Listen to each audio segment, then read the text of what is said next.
Alors, quand on regarde aussi les résultats de l'épargne salariale en 2024, on voit en fait que le mouvement était déjà lancé, puisque l'épargne salariale a fait une très belle année en 2024, avec près de 20 000 nouvelles entreprises qui ont mis en place des dispositifs de partage de valeur. Et clairement, dans ces 20 000 nouvelles entreprises, c'est très majoritairement des TPE et des PME qui sont concernés par cette loi.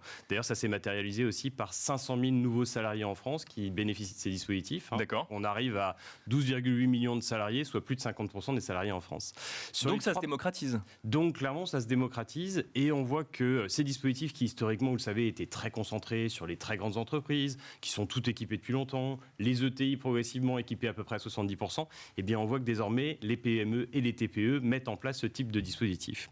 Et pour répondre à votre question, oui, on voit une accélération depuis le début de l'année. Alors ça ne fait que 3 mois, bien évidemment, oui. Mais on voit qu'un certain nombre d'entreprises, d'une part, s'étaient déjà préparées dès 2024 et avaient commencé à travailler, voire à mettre en place ce type de dispositif. Et on voit le nombre de demandes, clairement, des clients qui nous proviennent depuis le début de l'année en forte hausse.